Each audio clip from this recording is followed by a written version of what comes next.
How's everybody doing? Okay, we are going to. I actually did this, but it didn't work out. It didn't work out. Again, Saturn in my third house. So this is my third time doing part two. This is where the devil gets me. And if I lose control and I go into despair and existential emotional anguish, the devil wins. So I've decided to do it again a third time. Of course, it will never be like I did it the first time, but this is carbon matter. The devil reigns supreme here. So nothing is gonna come across as to full promise. And that's the agency of the devil. The devil is material matter. Life and happiness will never be the way we imagine it to be in our own head. When we get there, it's not what we imagined it to be. And then we are bitterly disappointed. And I go through this every day when I do videos. My videos are fascinating, but doing them is a total misery. This is my Saturn. And if I am to succeed here, I must marshal through the tests of Saturn. So I apologize, but I'm going to try to not put an act because the other two attempts were just so devastating that it weakened my morale. But this is also part of the principles of Saturn is to cause this. And because I have it in Aries, the sign of vitality, Saturn in Aries is in its fall and it crushes vitality. So I don't let it happen. With my drink and my smoke, these are my medications to buffer the blows of Saturn. And then you can do. Then you can do. It's a management. You have to manage it. There's nothing you can do to control it, to stop it. Not Saturn. The best thing you can do is manage it. So in that respect, in that spirit, and in that respect, we're gonna go to part two for a third time of Aquarius and Gemini. So we are going to hopefully pray. We're gonna pray that we can kind of like get through it successfully, where it doesn't end in me. Okay, Gemini. I said a lot about the personality variances and differences, but um, I think I need to go deeper into. I mean, I went deeper three times. I'm just tired of it because it didn't work out. Saturn will do that to exhaust you, to test you, to see if you're gonna deliver the same quality as in the first or second or even third try. I am a consummate professional. So with every failure, I get better. And I want you to, that's why I'm sharing this with you because Saturn falls somewhere in your horoscope. And wherever he falls in your horoscope is where he fucks with you and can crush you from within. But remember that you are God, divinity. You are God having a human experience. This is all a great lie, a great illusion. At the end of the day, when you leave out of here, you're gonna go, oh my God, what a journey and what a fucking trip that incarnation was. Woo! That's what you're gonna tell yourself. And I would award you if you do so. Because life is an illusion. It's not real. This is a hologram of the lower nature of man, the fall, as it is depicted by theologians across all cultures all around the world. Okay? So, let me just say a couple of things. A lot of you had a lot to say and a lot to comment, and a lot of you wanted more detail in reference to sexual intimacy between Gemini and Aquarius. Okay, so let's do that. Um, Oh, by the way, this is a cranberry martini. You know, I know it's 7:11 in the morning and I don't drink past 4 a.m. But I did the same video that I'm doing now 3 times. So we're talking about 2 hours and 3 hours of prep time. I get exhausted and then I get frustrated because the devil, my Saturn, everybody has Saturn in their horoscope. He falls in Aries and it's fall.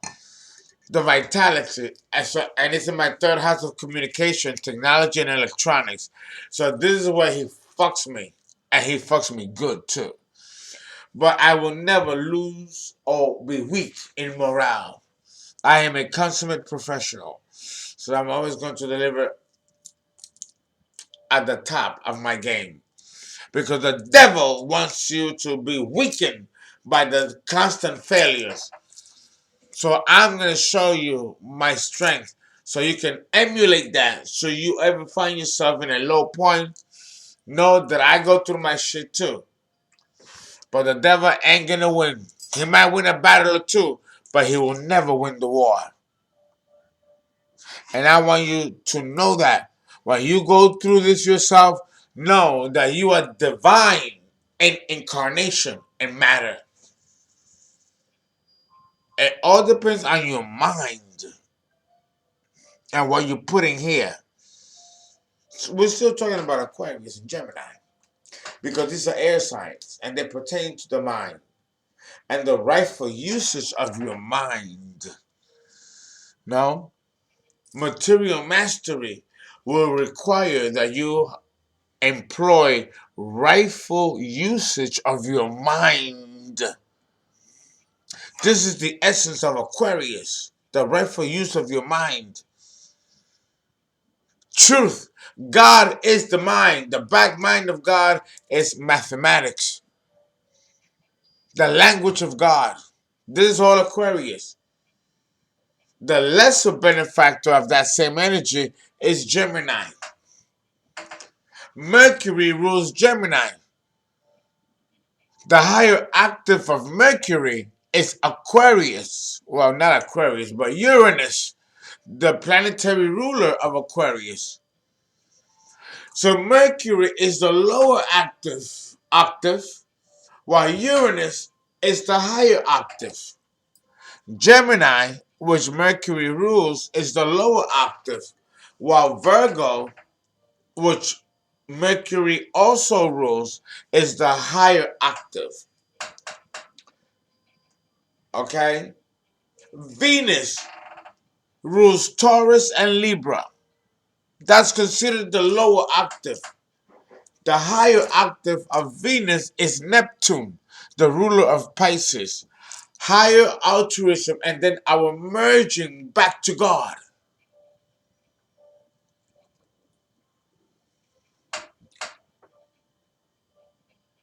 Okay? And then we have all the other planets with the lower and higher octaves. We're not going to go into that because that's not what I want to spend the remaining 22 minutes on. Okay? Gemini and Aquarius are air signs. They can work together. Things can work between these two signs. There has to be, though, a platform in which they can reach common ground. Usually that platform is the intellect. In this area, there's no problem. There is no problem. But when it comes to sexual matters, sex and intimacy compatibility, now we might have an issue, we might have a problem. And this affects both the man and the woman, whether it's an Aquarius man or an Aquarius woman, or a Gemini woman or a Gemini man, whether they are above age 30 or below age 30. It is the same across the board. So we are going to discuss that right now. Okay? Okay. Gemini and Aquarius could probably have sex through verbal stimulation. Remember, it's an air sign. So these are the people that engage in phone sex. You know? Language is a vehicle towards sexual stimulation. They don't need to get naked to have a sexual experience. Oh, you don't know? You didn't know that? You didn't know that? Gemini and Aquarius, they don't have to get naked and play with themselves to have a sexual experience. They could have a sexual experience in their mind, and it will be just as powerful as if you are actually masturbating yourself physically. In fact, the physical act of masturbation means nothing compared to the actual mental act of masturbation in your head. But if you're an earth sign, if you are a water sign, you're not going to have a blissful experience to the agency of the mind when it comes to sex. You have to feel it. You have to get involved in the nitty gritty and the bump and grind. Like that song from R. Kelly, the bump and grind. And R. Kelly is a Capricorn Earth. You have to be in it to win it. But when it comes to the air signs, Aquarius and Gemini and Libra,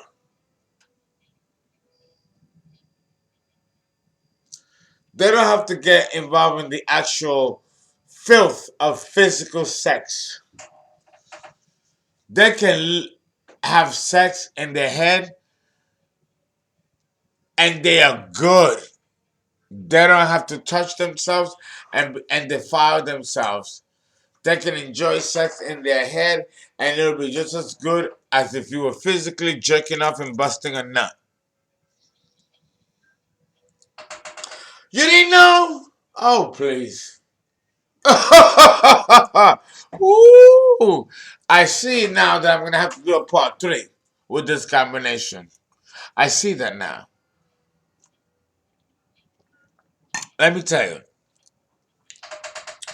Um, Again, you don't have to be naked to have a sexual experience. Although, with this combination, they will, though, want to be naked all the time to see themselves and to also free themselves from all the human restrictions that represent that clothing represent. And this also goes with our moral restriction.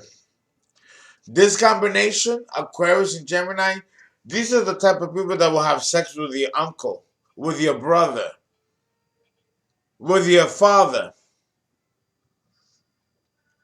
Incest is quite common mythologically with this combination.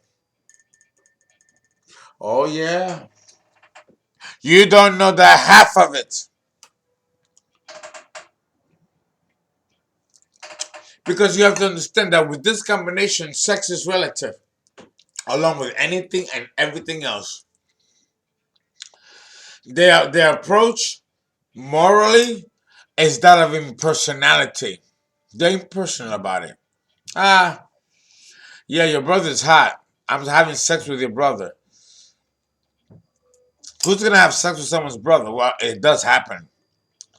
This is typical Gemini Aquarius, where there's an enmeshment and a dissolution of boundaries.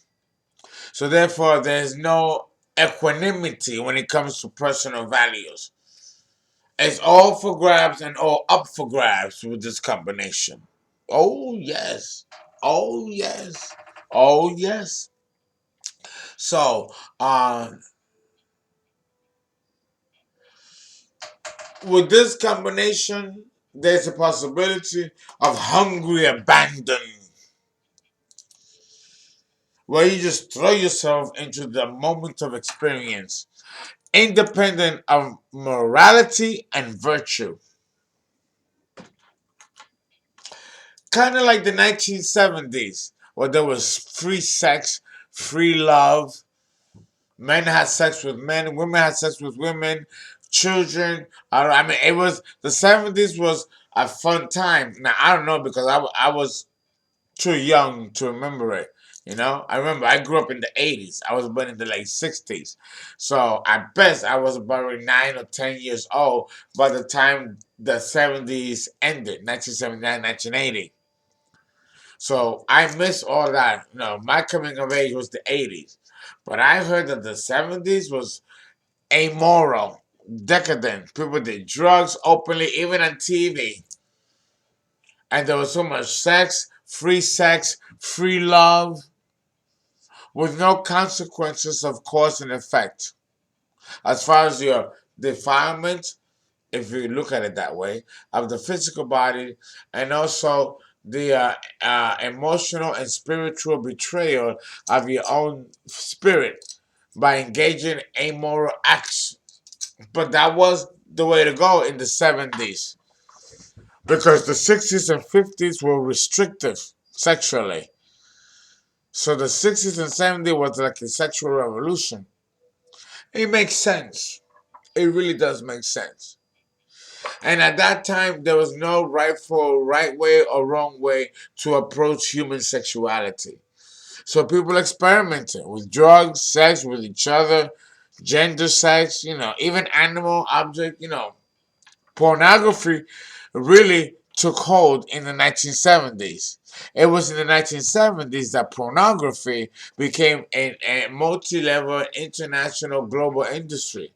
Before the 70s, pornography was unheard of. So understand that the consequences of human evolution will encompass the decade in which you were born in, and as well as the month, and day, and year. The decade is important.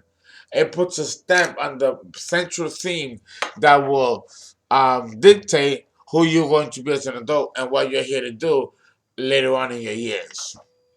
It is a prelude.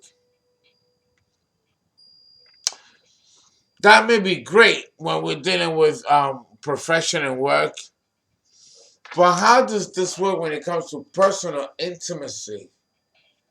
A personal relationship with your fellow human being. How does that work? How does that work? How can we create a level of evolution in which we can transcend the lower nature of our egos? This combination, more so than any other combination, will award us the answer. Gemini is a very, very intelligent sign. It is ruled by Mercury. The higher octave of Mercury is Uranus, which is the ruler of Aquarius. So we're dealing with a lower octave and a higher octave. So this combination intellectually is a match made in heaven, provided that the couple are mature, past age 30, well educated, have rightful usage of their minds. Together, they can be the consummate power couple. With the power of both of their minds together, it's a nuclear fusion. They can create stars beyond even their own lives posthumously. This is a beautiful combination. Don't get it twisted. But it all lies on the level of maturity in which this is approached.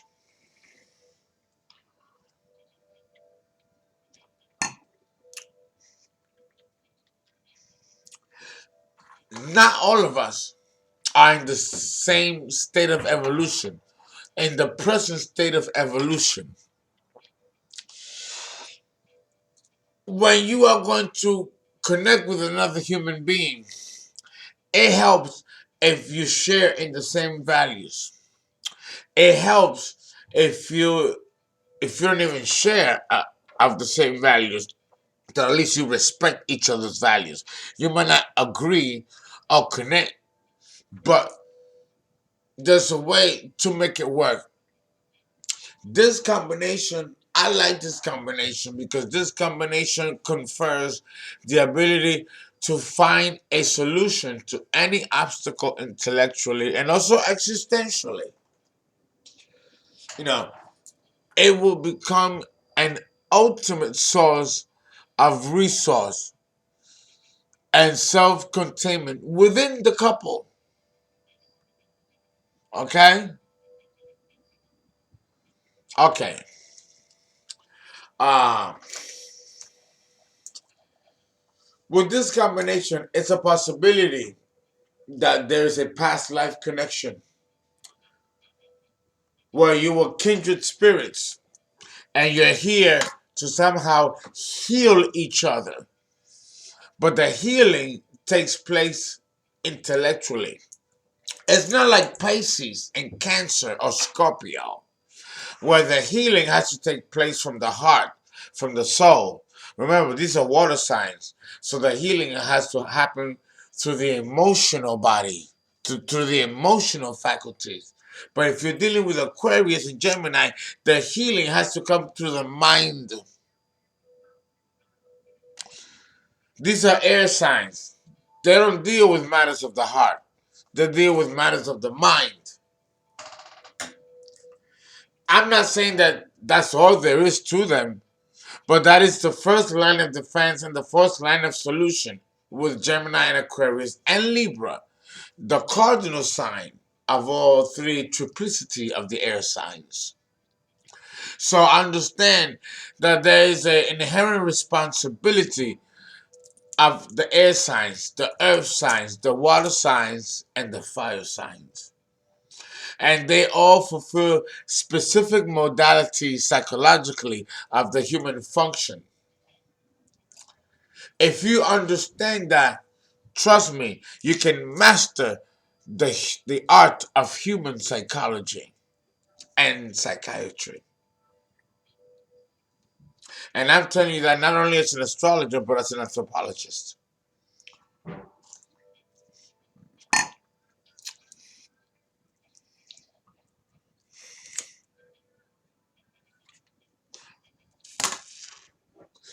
Hey, you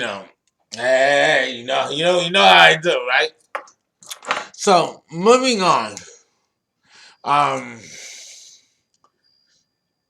if there is intellectual mutuality, and when I say mutuality, meaning that if there's compatibility intellectually, this is going to be a fascinating combination.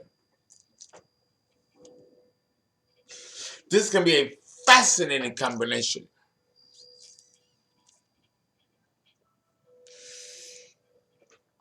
I don't think this is something that is realistic if you're below age 30. Not below age 30. But with these videos, I hope that if you are below age 30, you can aspire. You can aspire to reach that level. You can aspire to. I hope that you can. I hope that you can. Because you will be doing yourself some good.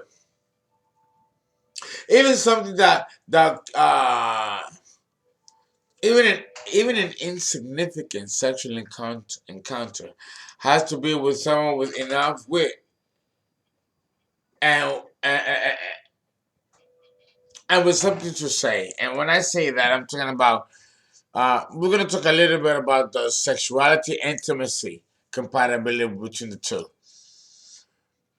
Aquarius wants someone that goes against the establishment, goes against the norm. Gemini wants someone that is not boring, is unpredictable, and can be kind of like a bad boy. The Gemini woman loves a bad boy. The Gemini man likes a good woman, doesn't like a bad woman, but he likes being the bad boy. Aquarius, which is the higher octave of Gemini, or the higher octave of Gemini, if we're dealing with the lower nature of the sign, then we're dealing with someone that is very selfish and kind of like an oligarch. If we're dealing with a higher, more positive expression of Aquarius, then we're dealing with someone that is surrendering and killing his own ego to merge with that of the collective. This is someone that is on his way into the journey to returning back to God, which happens in Pisces. Okay? It really depends. But we're done with this combination. We have to do a part 3.